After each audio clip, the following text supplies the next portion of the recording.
record this? There we go. All right. So I understand you're all baffled and have thousands of questions. Is that right? Mm-hmm. But those of us that were dumb enough to try to learn how to use GIMP in this assignment are baffled and confused. Yes, absolutely. Me too. I gave up.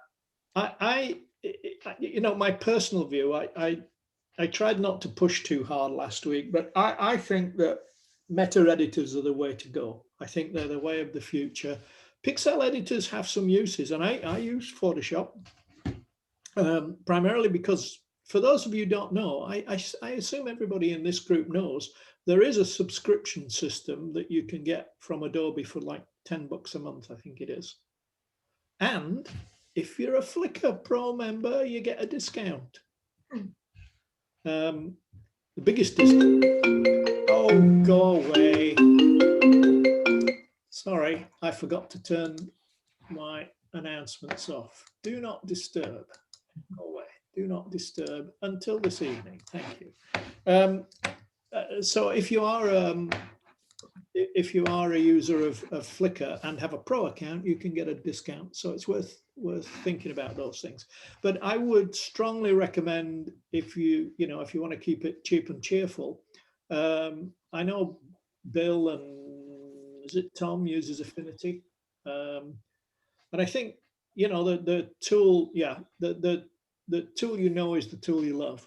It's really that simple. So whichever one you go, but I would really advocate a bit against trying to do things with a pixel editor.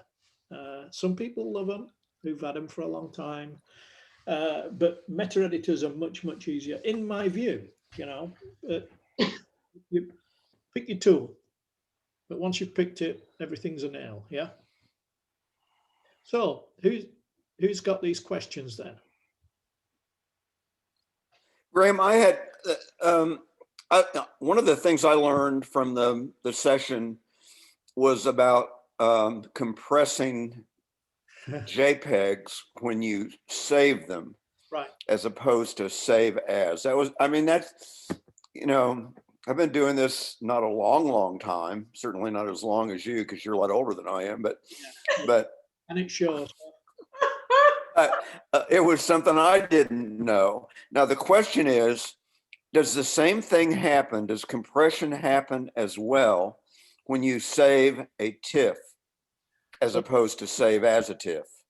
On TIFFs, TIFFs are generally uncompressed. You can put compression on a TIFF, but if you do, I believe it's lossless compression. It's like using zip. You get the same thing back out. In fact, you can choose zip as a compression method, if I remember rightly. But it is one of those options, is to put compression on. I generally don't bother. I think of disk as being free nowadays. I mean, it really is so cheap that it's almost free. So I rarely bother. But you can do that. And the other option, of course, with a TIFF is you can save layers, which you can't do with a JPEG. You also, the other thing, I don't know whether I mentioned this, you can't get transparency. That is, you can't see the background come through on a JPEG. You have to use PNG for that. If you want, say you've got a shape and you don't want the background to be white, you want it to see what's coming through from the background, as it were, particularly on things like a website, then you need to use PNG, which has transparency. JPEG does not. That answer your question, Mike? Yeah. And then, if I would just pay attention, I would be able to see it as I save those files, but I was too lazy to do that. Well, it's knowing to look. I mean, that's number one thing is once you know this stuff, you can go and look and fiddle, but yeah. But one of the things about Lightroom is there are so many options that are not obvious when you look at the user. It looks like a fairly uncluttered interface, but there are so many option keys that pop up things from the background that it's amazing. what you can do, and little odds. I lost something one week. It took me months to find out what I'd done, and I'd hit the T key and the little toolbar had gone away at the bottom, and I couldn't remember how it was there. Once you've made the mistake once and recovered, you tend, or at least for me, it tends to come back fairly quickly. But anyway, Susan, I saw Yeah, Susan. okay, I sent an email about this. So the thing that was unclear to me was I did download the DNG, and actually, well, I'll tell you later when we go through pictures, but what I was unclear about is, okay, so you have a raw file. Yep. And you do whatever you're going to do, and then you need to send it or convert it or whatever. And I didn't know what I'm supposed to do. Is it supposed to become a JPEG? Is it supposed to become a TIFF? And then the other thing, which I also put in the email, was that it looked like one editor made the TIFF huge and the other editor, the TIFF wasn't that big. Because, one of the things that happens for me is with my email, I'm restricted on 20 meg to send it. But basically the question is, when you do a raw file, what should you do when you go to save it? So it's like everything else in photography, it depends. And the way I decide what it depends upon is what's the purpose? What am I trying to do with the image that I want to produce? And if it's for email, for example, I would make it small. So you're never going to make it more pixels in an email than the size of a typical screen, for example. And we know that most screens, if you're not on a Mac, 1920 by 1080, called 1080p in video, or 1080p or I in video terms. So it's 1920 along the top and 1080 along the bottom. I'm sorry, along the sides. 720 is another one, where it's 720 pixels tall, and that works out to, I think, 1280 across the top. So for emailing, those are usually more than sufficient, usually. Yeah, you can have odd circumstances where you're sending it to print and you might want a higher pixel count, but think in terms of the pixels. So first of all, think about purpose. What am I trying to do with this? What do I want it for? And then think in pixel counts. And it's the pixels that matter. None of the other dimensions really matter when you're sending this stuff out. Make sense? By the way, Susan, did I get an email from you that I didn't respond to? Yeah, I sent it with my picture. I added.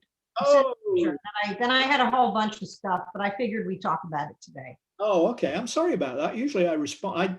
What I do is I get on with saving it and then I file it and I forget about answering. Yeah. I'm sorry about that.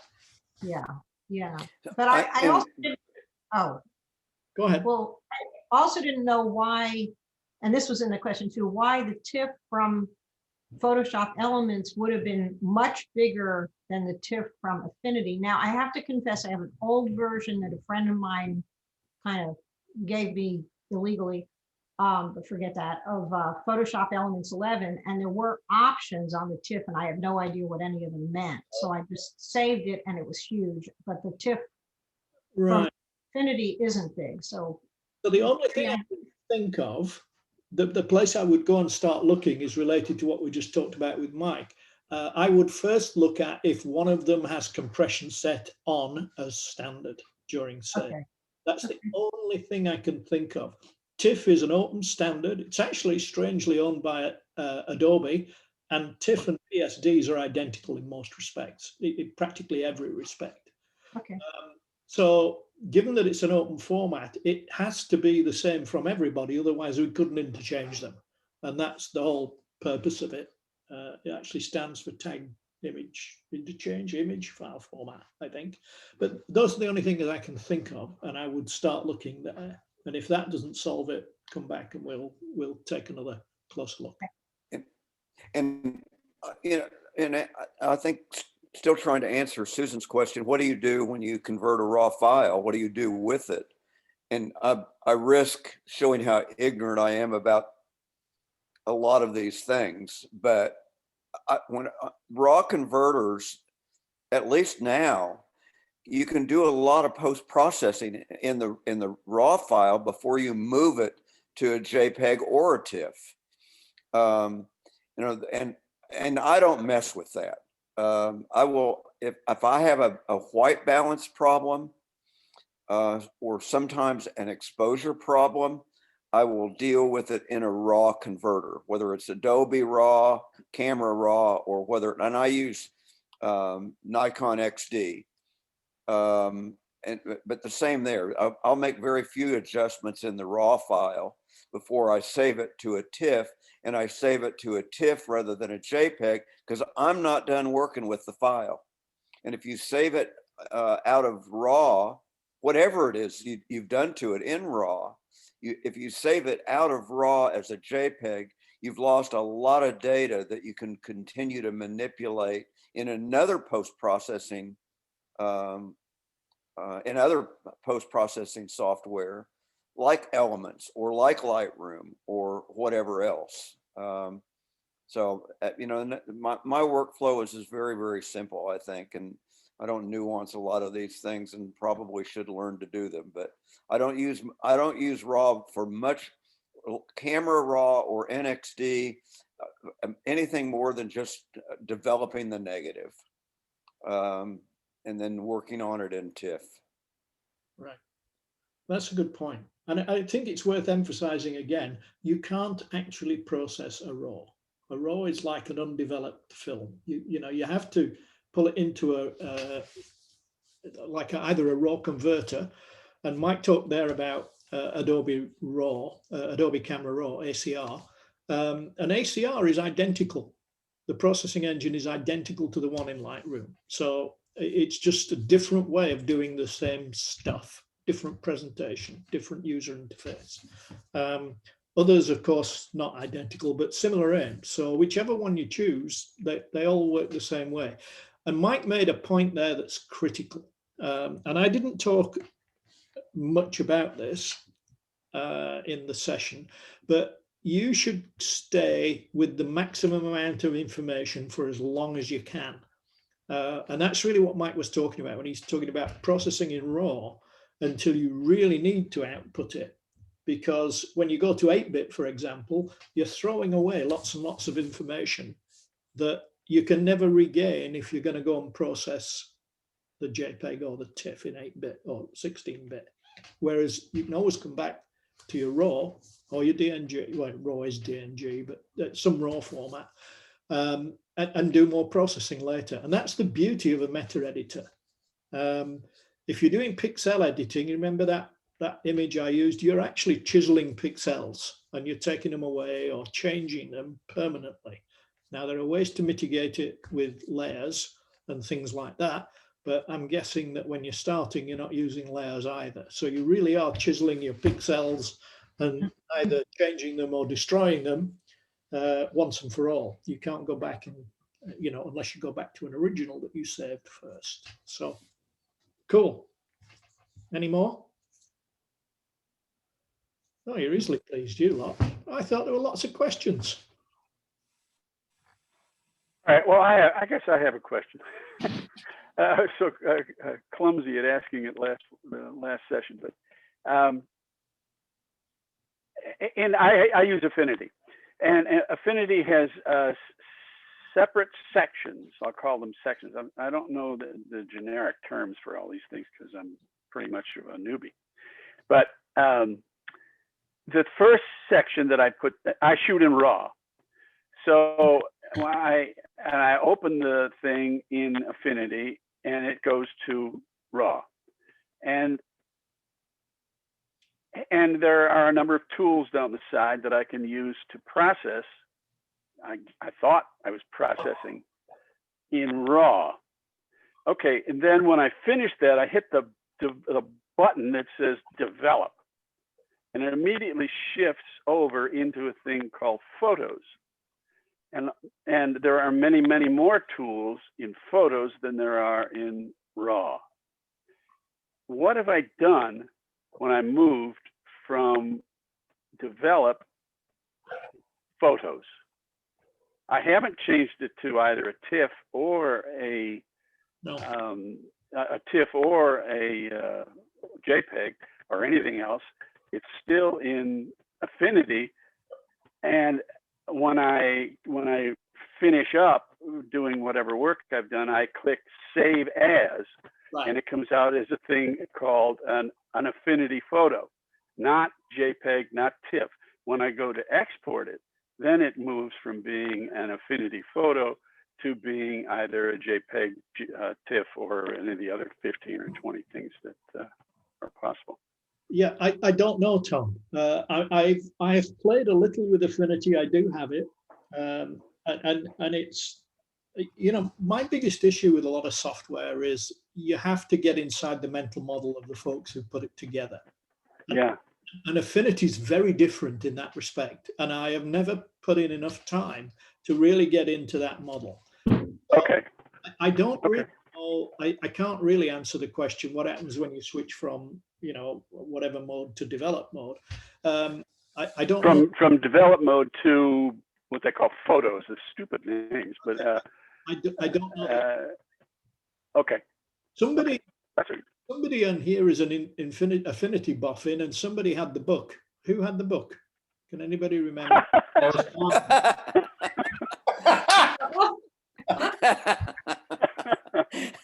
Okay, Tom, I would suggest learning to read as your next step. All right, get out of here. Get out of here. Okay, I believe that book is very good. I've heard people speak reasonably well of it. So, That sorry, was probably me. I didn't mean to put you on the spot, Tom. I thought it was somebody. No. I deserve it. But Bill, you're also an Affinity user, aren't you? Not yet. I really haven't had the time. When all of a sudden I need to get something done, I go back to Elements again. There you go. Tool you know. The main reason why I got the Affinity was because of the focus stacking. But now, and that I can get an add-on for Elements that will allow me to do that too. So I'm being dragged both ways, and I don't know much about either. Okay, cool. I get it. All right. In defense of Tom, I have the workbook too. It is, for some reason, I don't think any of the people at Affinity need a beginner's manual. I really need an Affinity for Dummies. The book is not, it's not really a beginner's workbook. And that's part of the problem. I have it too. I pick it up and I just, anyway, so that's, and even the Affinity YouTube videos they're for people who already know it. And for about the first 3 minutes, they're talking about introductory stuff. And then after that, they just go off into advanced mode and you don't have any idea what they're talking about. So Those bloody Brits, you know, they can't communicate. that's right, Graham. Terrible. All right. Anything else? Or are we ready to have a giggle at some photos? Does anyone else besides me use photos in the Apple systems? Yeah, I play a little with it. I mean, we're primarily an Apple household. We have all sorts of gear in here, but the main workhorse systems are Apple desktops and phones. I find it quite good. It's quite good, but limited, I would say. It's okay for doing the basics. You know, if you want to do cropping, exposure adjustment, or increased saturation. It can't. I have not found a way, for example, although I haven't dug a lot,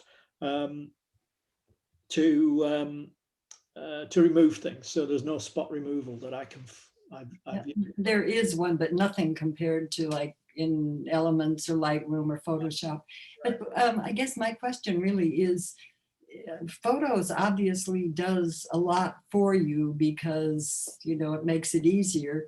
So like when I import from my camera to Photos, I take in RAW and JPEG. So then I can just choose, do I want to use the RAW original or JPEG original and work from there?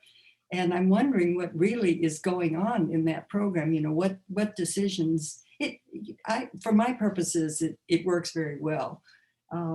And occasionally I'll take something over to Elements or whatever, but I don't know Elements as thoroughly. So, but if anybody is working with photos and knows what the flow, you know, what happens with what you're talking about, you know, does it make those decisions for me?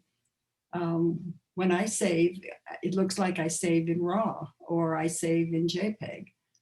I can, you know, go back and forth between the two. Yeah. Anyway, I just thought if anybody else is familiar with that program, I'd like to understand what really is happening on the inside of it. Well, I think it just treats them all as photographs. You know, most of us don't import JPEG and RAW side by side.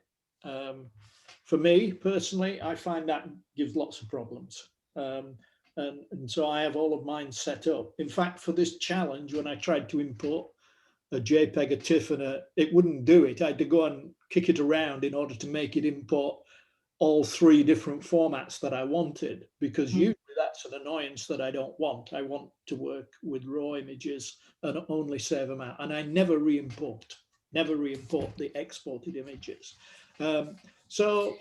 I mean, you know, again, this stuff is very personal, Betty. If it works for you, it works for you. Mm-hmm. And I don't know whether so I could. I don't know whether this gets at what Betty was asking. It does get at what Graham just said. When I shoot, my camera is set to do both JPEG and RAW. Mm-hmm. And in wet darkroom film days, one of the things you would do at the very beginning after you had developed film was to do a contact sheet. And the contact sheet was just your strips of film so that you could have a glance at what might be good and what might not be good. Pick a frame that you want to continue to work on. And that's where I use JPEGs. And that's why I shoot in JPEG and RAW. It's my contact sheet. I will look at the JPEG files to call the bad ones. Mm-hmm. And that way, when I get to the RAW file that I want to mess with, I know that there is something there that I liked in the JPEG. Now, maybe I overlooked some things, but JPEG versus RAW doesn't trick me in terms of focus. Mm-hmm. And other things that are.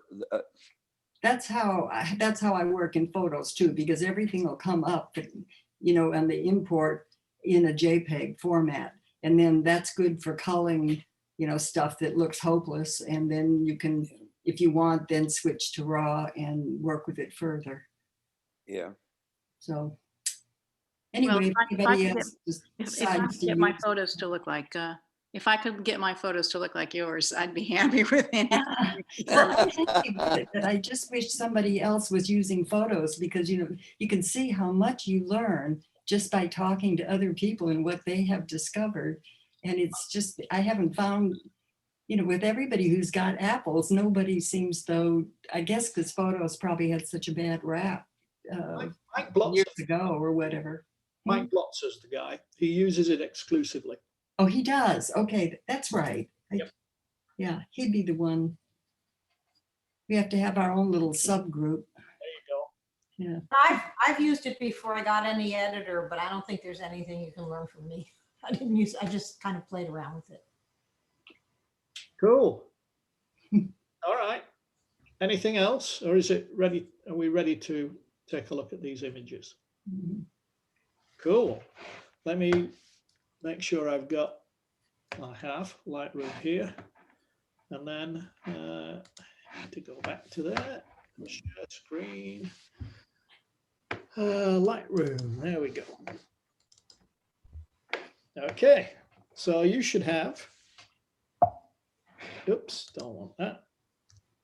You guys see that? Yes. Yeah? Yeah. Okay, cool. Now, problem is, of course, I can't do that and show you whose they were. I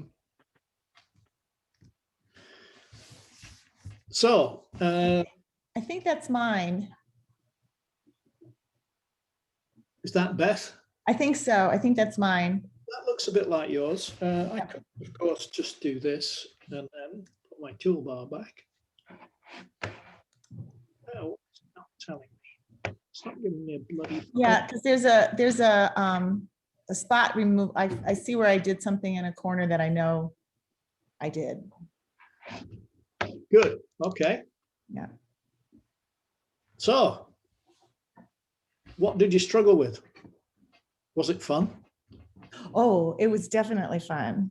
It was definitely fun. I think I was using Lightroom. Okay. And I think the most exciting thing for me was to use the dehaze, which brought the sky out. Yep. Like magically. It was like magic. And then I used one of the presets that was like the soft mist, which kind of softened the trees. And that was fun to see that effect. And then up in I cropped it first of all. So I did crop it down. And then I played around with spot removal. Yep. So there was a place on the right-hand side where the fog was just too white. So there's a correction there that I made. So it looks like there's a little bit of tree work there that wasn't there. And I think pretty much those were the big things. I mean, I played around a lot with the color slider too.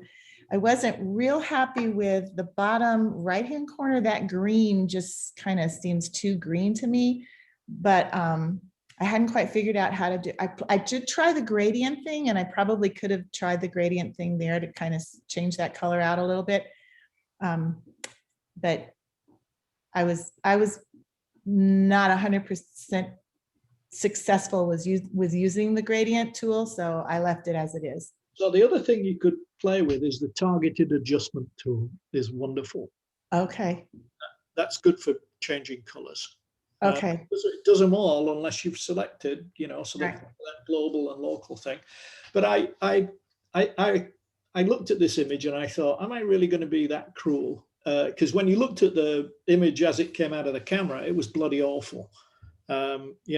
And so it was quite a challenging image. And then once you developed it, you discovered that there were actually rain spots on the lens. Oh, God, yes, yes, yes. Two. Challenging image. I'll make a comment when we get to mine. I've seen yours. You wait and see. Yeah, you'll like Mike's image. What do you mean lens spots? Rain spots. Rain spots. Rain spots. Rain. Oh, rain. Red. Was there about 5 of them on there? Yeah. Oh, yeah. I Oh, think only 5? Only 5? I think you can see, Kind. I only found 2. I think you can see on mine. I tried to do spot removal on one of them over on the left-hand side between the really green, and then there's the fog, and then there's trees behind it, and you can see almost like a circle where I was trying to take care of one of the rain spots, but I didn't do a great job. It takes a lot of fiddling, but I think everybody did really well. As I say, I did debate whether I would be cruel enough to send out an image as bad as that one, but it also shows what you can do. This is where I used to live in California, so up in the East Bay Hills. So it was just a walk one horrible rainy morning. Okay. All right, So Graham, did you take this photograph? I did. I don't know what. Oh, okay. I did. Okay, this is also mine because I really wanted to try the black and white approach as well. And I won't talk as much about it, except that I did change it to infrared. Okay. So that's why the trees look white-ish. There's an infrared. Again, I figured out how to get the sky to show up, and then I put the little vignette around it. But a lot of playing with the contrast and the shadows, and that was fun too. And then we forgot about the spot removal tool, huh? Say it again. We forgot about the spot removal tool, huh? No, I did. I did it again on the right-hand side. Did I leave out? Oh, yeah. I was so busy paying attention to that little white cloud on the right-hand side. But again, you can see I put some tree work in there. But yeah, no, I should have paid closer attention to that.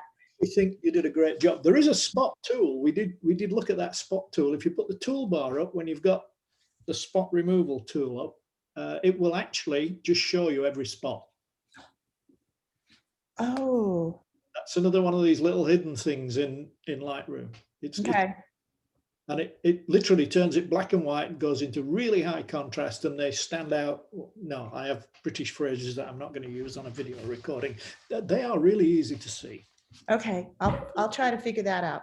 I liked what you'd done here. I thought you were headed in a very good direction in terms of using Beth. Good job.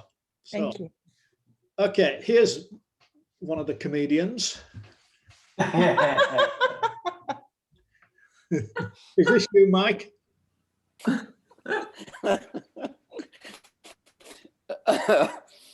Well, I got so tired of cloning out rain spots. When I got to the last one, I was just so happy that I was on the last one that I just couldn't leave it. Sorry, but yeah, there were a bunch. And you know, the other thing that I saw, and I didn't think about this until really, I mean, I just did it. And then I wish I'd gone back to it later, and I did not. But there was something over around the right-hand side, about at the third of the way up, that looked like a building that was superimposed over there.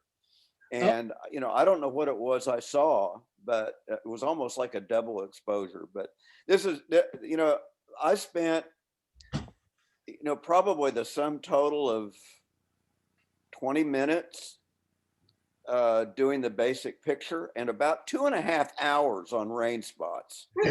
But what I did is probably weird and ill-advised.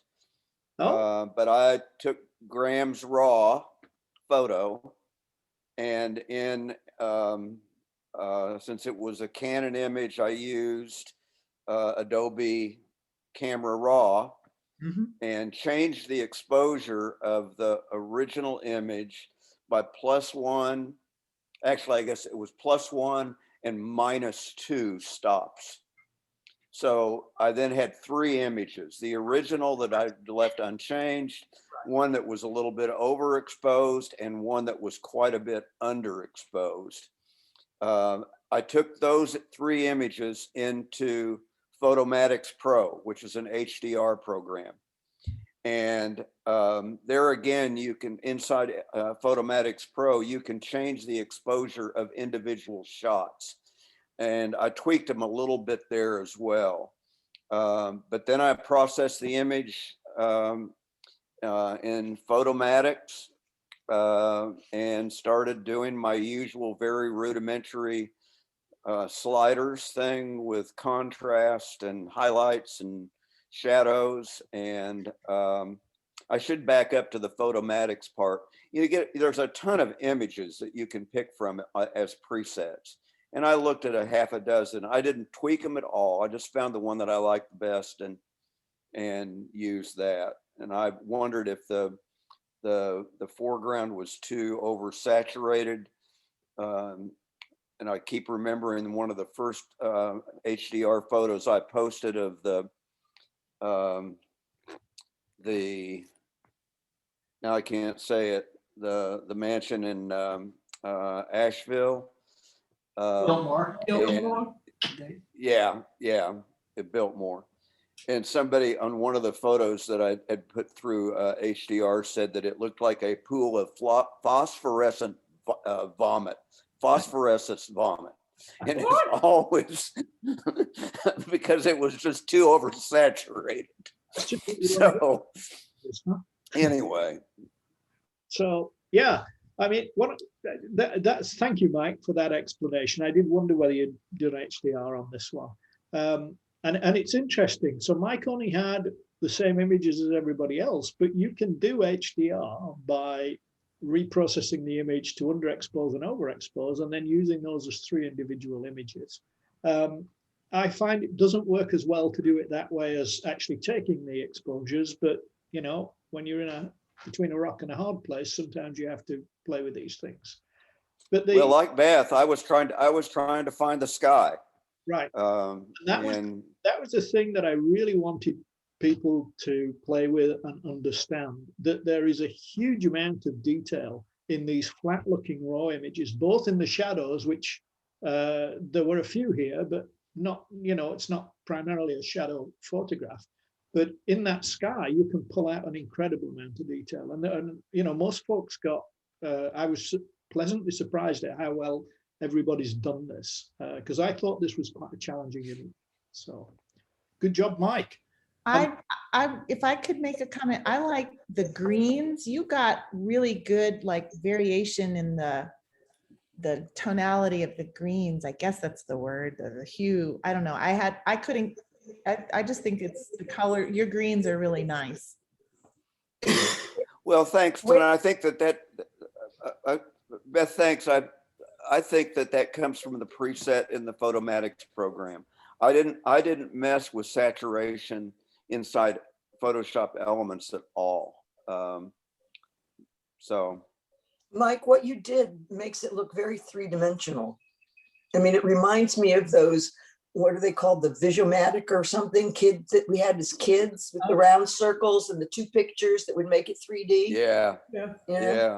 I mean, this has a little bit things. of that kind of a sense to it. I like it a lot. Thanks. And I think that comes from the oversaturation on the bottom. Cool. Anyway. It's always interesting to see, you know, the other thing that I take from this is how much variation we have in our personal styles. When you look through all of these, you'll see very, very different approaches, and I always find that interesting. You know, people think that when we go out as a group, you know, you're going to have 12 photographers or however many number, you know, and they're all going to take an identical picture, and they never do. I mean, they're never even close. Even if you told them to take the same picture, it always comes out with significant differences in approach, and I find that really interesting and a good way to learn. So, good job, Mike. Thank you for that. Thank you. Who's this one? Wow. Well, if nobody's going to say, it's probably mine. Oh. Can I interrupt real quick and just tell you, my internet is like really wonky. So sometimes if you lose me again, it's because of my internet. Yeah, sure. We all believe that. You're not going off for a cup of coffee. Oh, yeah, this is mine. Bill, you're owning up. Yeah, that's mine, because I have all those squares in the background, which I have no idea where they came from. I was going to ask you about that. I don't know. This is why I have to get 95% of my photograph correct out of the camera, because once I put it into software, I can just screw it up royally. But what I had done with this is to, I saw it and I immediately said, this image is so bad, it's got to be black and white. So what I did is I went into the Nick collection and I went through the silver E-Flex. Right. And I went through some of the presets. And when I went through the presets, that's when all the raindrops showed up. Right. And boy, and I don't, this image right here proves how little patience that I have with software.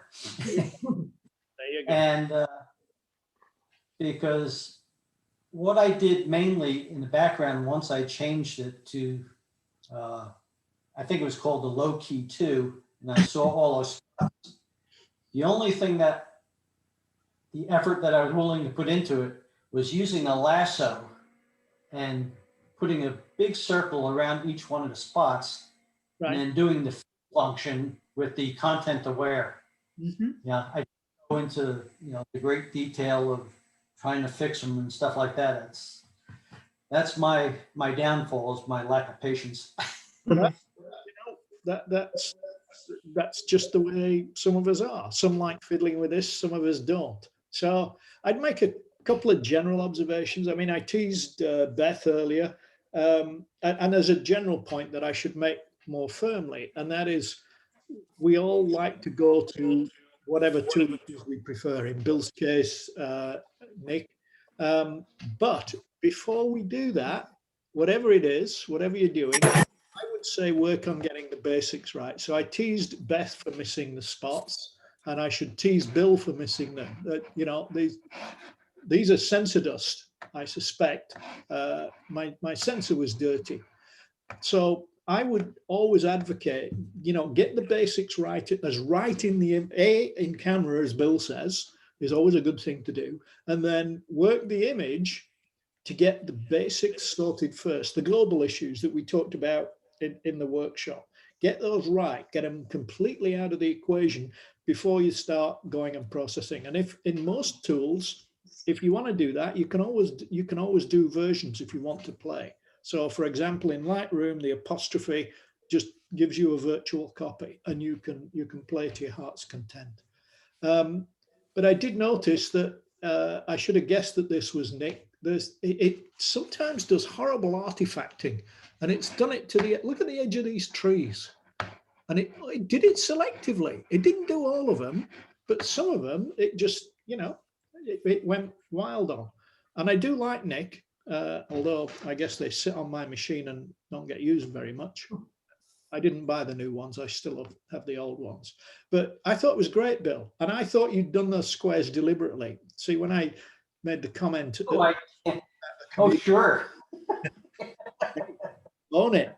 There are a few comedians in here, or a few comical photographs, which I thought was very interesting. But it's interesting. Thank you. I don't know that it would be where I would have taken, well, it isn't. You'll see where I took the photograph. But I took it seriously because I'm a very serious person. All right. Here's another one. All right. This was AJ's. Oh. I believe. I remember this one. And AJ did something different with the issue up here where Mike put his smiley face, but he also wanted to add some birds, it seems. I don't think AJ's here, are you? Are you here, AJ? I am. Can you hear me? He is. Hey. I'm actually in the car on my way to get my eye surgery, so my signal's not too good, so you may lose me. Well, then you've changed your name, I see. You're Marilee. Oh, okay. Yeah. So I'm driving. Hi, Marilee. Hi. How'd you get the water? Oh, I have a filter, a third-party filter that I used for that. So what I just thought the photograph was kind of lacking in a lot of stuff. I did see the water spots. I don't know whether I got them all. Yep. Oh, AJ's gone. Adding the water wasn't in the original photograph, was it? No, only on the lens. No. That really adds a dimension to it. I like. I'm guessing in real life there was no water, right, Graham? There was not. It's actually on the top. Yeah, I'm stood on the top of the hills in the East Bay. It was raining heavily. It was positively tossing down, we say. The idea of putting birds over spots is a great idea. It would have been easier. And if you'd put them over all the spots, it would have been a huge horde of migrating birds. Which you don't. Actually, I can't remember when I took this. It must have been. It wouldn't have been in summer because this is a very rare event in the Bay Area. You know, it's usually we don't get a lot of rain. Mm-hmm. But it is a major flyway, so we would actually make a point of going to a place surprisingly called Hawk Hill, right by above the Golden Gate Bridge, and watching all the hawks, and they circle and circle and circle until they can get high enough to get across the estuary at the Golden Gate. So it's a fascinating place to go. So the birds are a great idea. But thanks, AJ. you know, it really amused me how people took very different tacks with this image. And I thought it was an interesting way to do it. Oh, well, that's a bit small. Helen, I think that might be yours. It is? Is it? Yes. It is. Okay. Well, I don't know what happened there. It got pixel dimensions. So you like the houses in the image, huh? And you must remember that I started out in GIMP, lost it 3 times, and let loose a bunch of obscenities and switched back to the poor word process or the processing in Windows. Okay. So, but I was going for getting the houses closer, and I had the much more detail and much less of the mist in GIMP, but that went bye-bye. So well, just to Well, check. and this is verification that I did see buildings in that shot. yeah, I just didn't see them this at 200%. At 200%, I didn't see them clearly enough, as you can see them here. But yeah, those are the buildings that I saw in the corner of the picture. there's several more. Yep. Yep, there's a big street and a tennis club back there. And just to cheer you all up, all of those of us who live in North Carolina, those are probably $3 million plus homes. But they're not that big. They're nice, they're in a nice location, you can tell, Sibley Canyon, but overlooking a small village called Canyon. But Did you live near? Probably right along the San Andreas Fault. it actually literally standing on the San Andreas Fault. Yeah, I know, with the East Bay there, yeah. Yep, literally.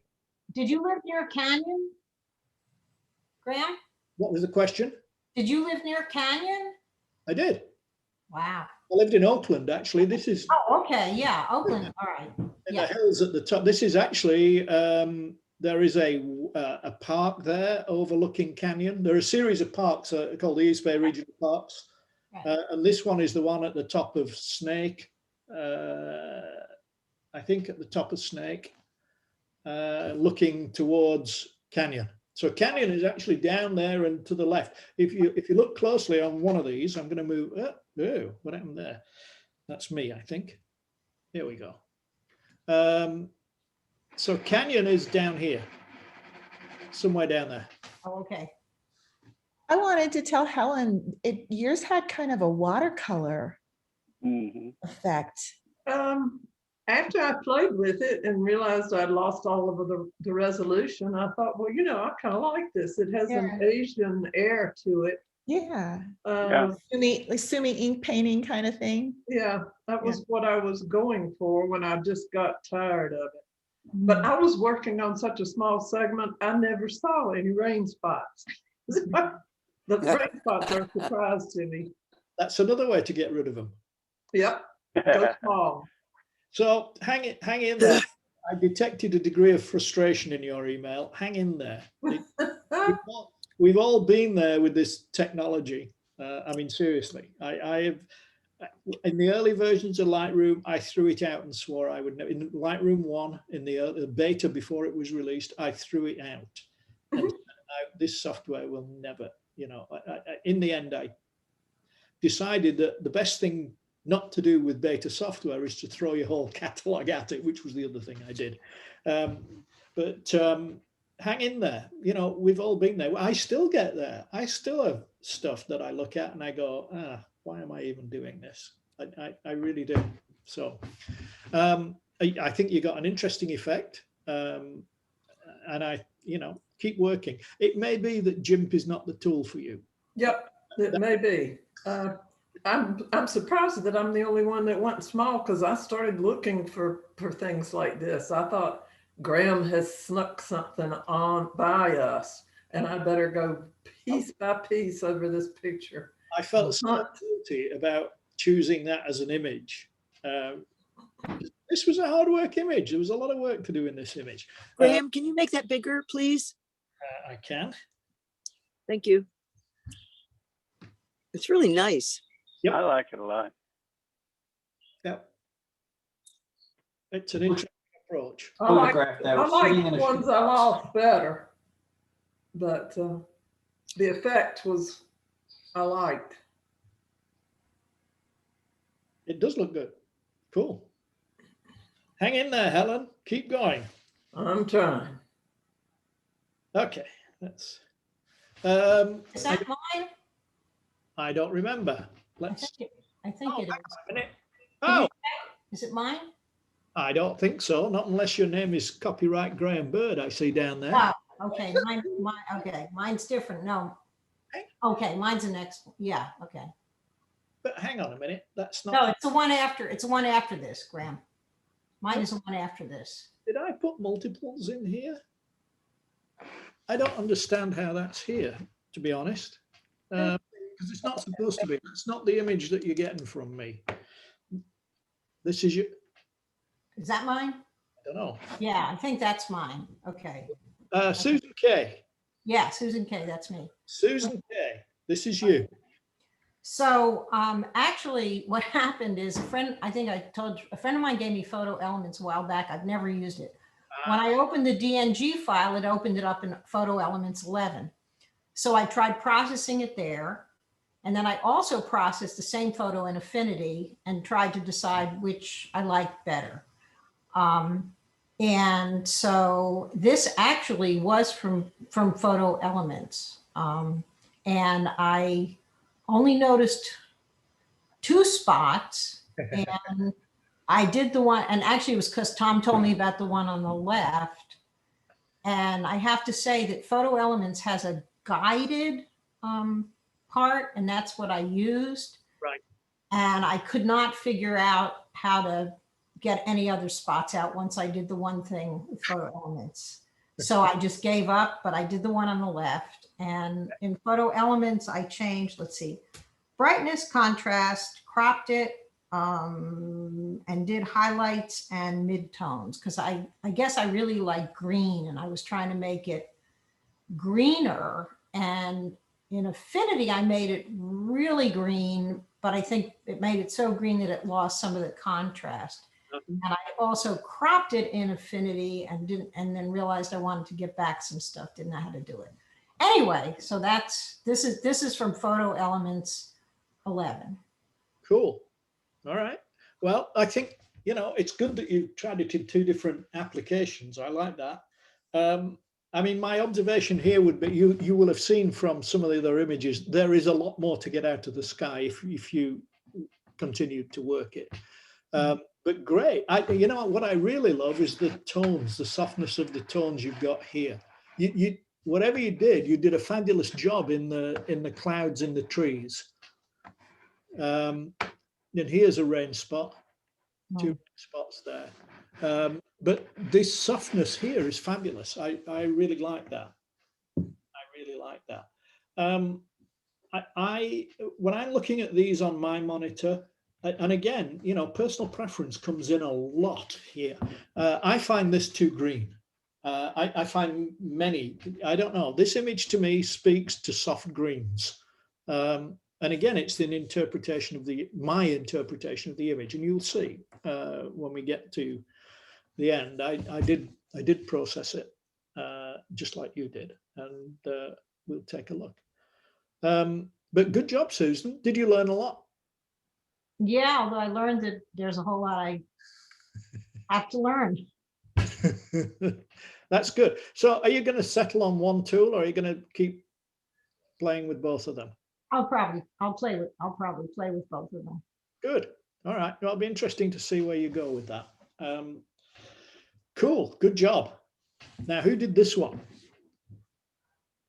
Tom? That's me. Yeah.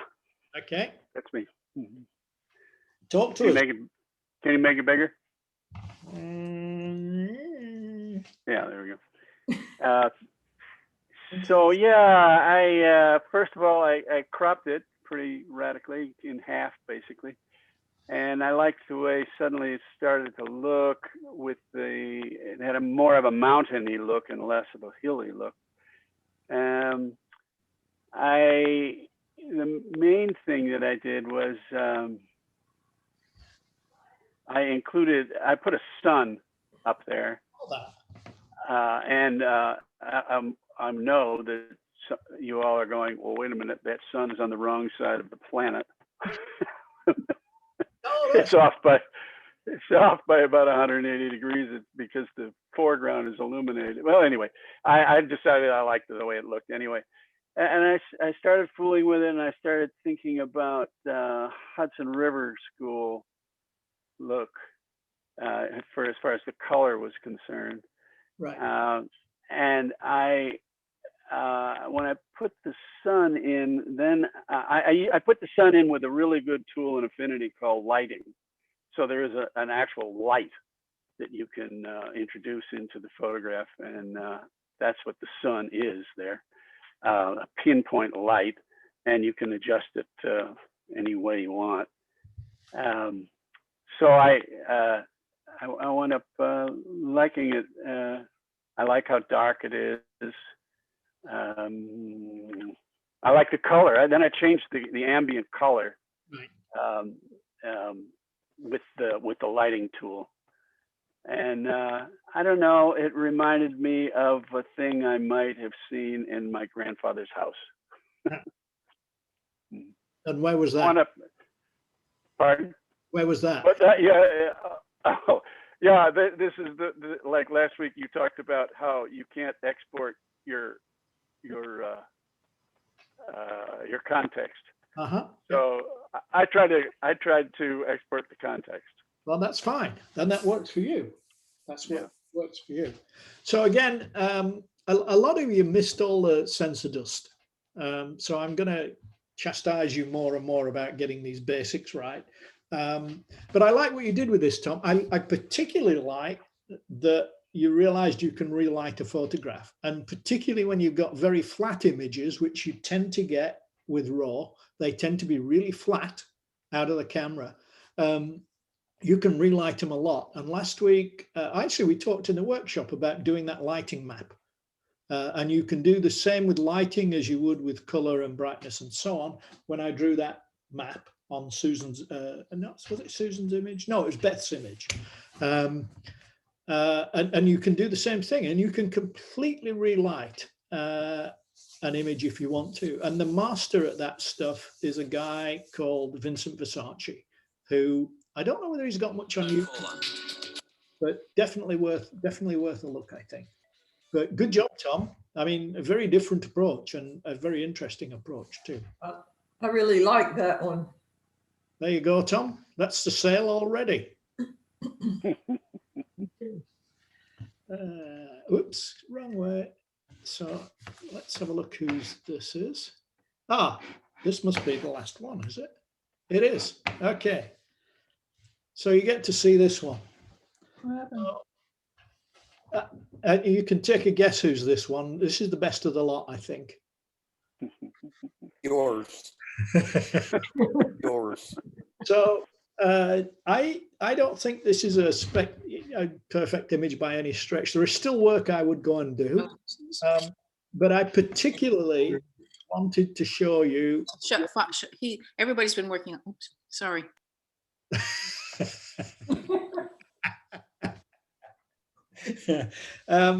I particularly wanted to show you what could come out of a negative that looked pretty crappy, and that was a pretty, it's a horrible day, as you can tell. And I'm not one for going and shooting in bright sun. Like today, I would probably rarely go out unless I could find somewhere in constant shadow. But you see my interpretation of this image is those greens are much more subdued than most of you chose to make them. And maybe it's because I know what they really look like. And to me, Tom, this thing about your image going out without you, I know what that place really is like. I used to walk there regularly. I've photographed there quite a lot. So this to me is really what I was seeing. The sky may not have been quite that blue, but there were definitely patches of blue in it while I was there photographing, maybe not in this image. But there are still things to work on. But to me, the thing that I wanted people to really realize is that when you first saw that image, and let's just, for the sake of argument, let's go into develop, and let's go back to and remember what was the first image that you saw? That's what you saw.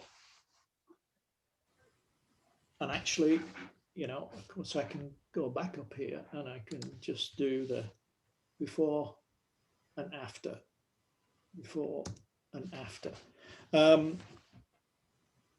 And so that was it for me. This was my interpretation of the image. If I was serious about printing this, there's more I would do. I hate that this little guy sneaks in here. You know, I might crop it a little differently. I don't like the fact that there are houses there, so I chose not to emphasize them. I also hate the fact that there's a radio mast here, but I didn't do, I don't know whether I would take it out, but I don't like that it's there. So that was it, really. That's my take on it. I did intend to show you what happened when you processed the different types of images. That is a DNG, a TIFF, and a JPEG. And I did the processing on the DNG, but I had it in synchronized mode. So I had all three images selected. And then it produced an abysmal result in both TIFF and JPEG. And I couldn't understand why it did that. That was not what I expected. I expected a horrible result in JPEG, and I expected a better result in TIFF. And I didn't get it. I got this image out from the DNG, but the other two were almost unintelligible. I mean, they were horrible, but they were identically horrible, which shouldn't have happened. And the whole point of the demonstration was to show that there were varying degrees of artifacting when you edited each of the different file formats. And I can't work out why, when I undid it and then redid it, they came out differently again. So there's more work to do in there somewhere. But was it an interesting exercise? Did people enjoy this? I sent a picture. Did you not receive it? I emailed it yesterday. Don't know. I thought I'd got everything. Let me see. Maybe I saved it in the wrong place, Lynn. Let's just go and check. In there, Lynn. Yeah, there we go. Oh, I see it there. Okay, we're going to get some real-time save all. Better than you like. Sibley Rain 16. Oh, hang on. Sibley Rain 16, Lynn. It's there. Didn't we? It didn't come up. Hang on. Let's. Battery skipped over it.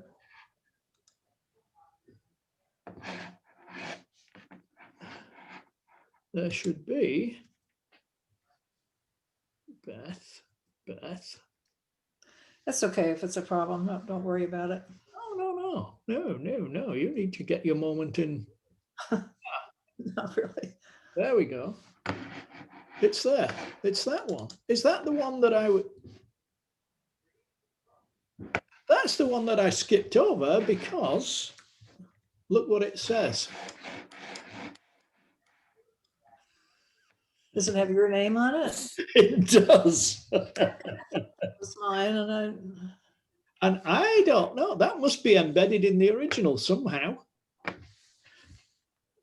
I don't know. So Tom, you need to share the screen. Oh, there you go. Okay, let's come back to here. Thank you. You didn't get any real-time processing. Yeah, so if you look down here, it's got my name on it. Oh my goodness. I guess that must be embedded in the export somehow. So do you remember? I don't know. So I did this in Lightroom, right. And I cropped out the big rain spot. I only saw two big rain spots. So anyway, I cropped out the one on the left, and I spot treated the one on the right. Yep. And I lowered the sky so that it wasn't chopped so much in half. Adjusted the black and white points and the highlights and shadows, usual saturation. nothing, I didn't do anything fancy, but it's probably too green for you, Graham. Well, the interesting thing that you've got here is I might have toned down the greens a little, but what I see here that you've brought out rather more successfully than the rest of us did is you've brought the browns out and the yellows a lot more. It seems to me. And this was, I'm pretty sure this was shot in autumn. I meant to go and check the date that I did them. And actually it will be in the DNG. But yeah, see, normally nowadays you could tell instantly when I shot it because it has the date and time in the file name. But this was before I did that. So it tells you where they were. It just tells you it was Sibley in the Rain and it's shot number 16. Nowadays, my naming system includes the date and time and the original file name, which I didn't do then. So that's quite an old system. But I like this. I think you're seeing, I see some stratification in the clouds here. That's, again, a different approach, but it's great. It works really well. I like the heavy emphasis on the foreground in this one. To me, the big challenge in this image was pulling the sky out, but you've emphasized the foreground there really nicely, and the sky goes away to a larger degree. Well, I tried. I guess I don't know how to make the sky come out more because I lowered the highlights and raised the shadows, and that helped some, but I couldn't stretch it any more than I did. So the way I always think about these things is, if I'm trying to do that, so we're back to this global local. Is it a global change or a local change? And I think I did it as a global change. I was being lazy on all of this. But what I really want is mid-tone contrast. I mean, this is really gray up here. So I really want to get more contrast in here and more color in here. And that was the way I tackled it. But this works really well too. I actually like this rendition a lot. Looks really good. Okay, thank you. I like it. I like it. I like the greens and the browns. Yeah. Yep. Like that came out. Cool. All right. I'm sorry I missed you out, Lynn. You took me by surprise. I had no idea that there was a copyright statement in there. So what do folks think? Was this a useful exercise? Not that Absolutely. Very. Yeah, really good. That was great. Hearing how other people approached it. Yeah. That's what's really important. That's what always gets me is, like I say, you put 12 photographers in one place, or even give 12 photographers one image and say, here, have at it. I mean, we had hugely different results. Some people took a humorous approach. Some took really creative approaches to fixing problems. How many of us are going to go back and try it again? Oh, there you go. You've got it. You've got. Or to do a similar challenge, to repeat it sometime in the future. Yeah, I think that's a great idea. That just periodically, let's do this. Mm-hmm. I agree. Good. It's a good way to stretch, and to try and apply some of the tools that we have and learn from them. And then some of you did some great, they were all great. They all interested me, and they all grabbed me, and they all made me think.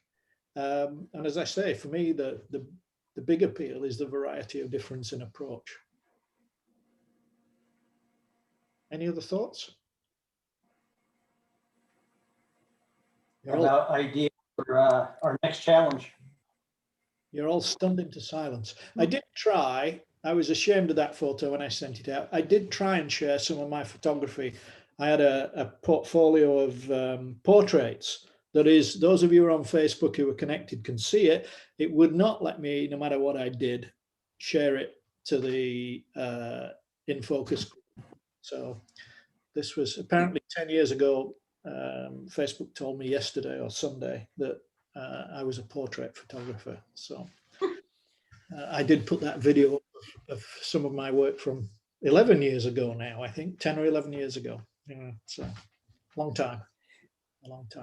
And Bill, what is the next challenge? I can't remember. don't think we had one. That's why I figured I'd bring it up. We talked about, did shadows and reflections, did we? Oh, silhouette Silhouette, yep. and or reflections. Not reflections, shadows. Silhouettes Yeah. and or shadows. Okay. Yeah. Yeah. Will you put a note out? And Yeah, that'll be on the meeting notes. Okay, thanks. And tomorrow is the meeting at the place in Farrington Village. Right, the Roost. Yes. Yeah. And I want to say to the group that I don't want to be unsupportive of that meeting. And I'm sure that my presence will be much missed. No. But my travel trailer has been sitting on the dealer's lot for 7.5 months. They called me this morning to tell me I needed to come get it tomorrow. Oh, there you go. And it's taken that long because they drug their feet.